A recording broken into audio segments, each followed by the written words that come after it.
મુખ્યમંત્રી ભૂપેન્દ્રભાઈ પટેલે ગાંધીનગરમાં રાજભવનના દયાનંદ હોલમાં કરી રક્ષાબંધન પર્વની ઉજવણી. મહિલા અને બાળ કલ્યાણ મંત્રી ભાનુબેન બાબરિયાએ મુખ્યમંત્રીને રાખડી બાંધી ભૂપેન્દ્રભાઈના દીર્ઘાયુના આશીર્વાદ પણ આપ્યા. પરંપરાગત થતી આ ઉજવણીમાં મોટી સંખ્યામાં ભાજપના કાર્યકર્તા બહેનો પણ જોડાયા અને શુભેચ્છા પાઠવવા માટે ઉપસ્થિત રહ્યા. રક્ષાબંધનના પર્વમાં ઓપરેશન સિંદૂર અને સરકારી યોજનાઓની ઝાંખી પણ જોવા મળી. રાખડીઓની ડિઝાઇન પણ ઓપરેશન સિંદૂરને અનુલક્ષીને થયેલી જોવા મળી.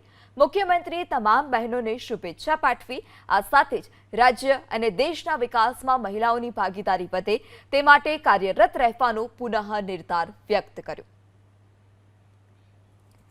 તો મુખ્યમંત્રી ભૂપેન્દ્ર પટેલને તમામ બહેનોએ આશીર્વાદ આપ્યા. મંત્રી ભાનુબેન બાબરિયાએ રક્ષાસૂત્ર મુખ્યમંત્રી ભૂપેન્દ્રભાઈ પટેલને બાંધ્યું. આ સાથે જ જે ભાજપના મહિલા કાર્યકર્તા બહેનો હતા તે પણ ઉપસ્થિત રહ્યા હતા અને જે રક્ષાસૂત્ર છે, રાખડી છે, તે મુખ્યમંત્રી ભૂપેન્દ્રભાઈ પટેલને બાંધી છે.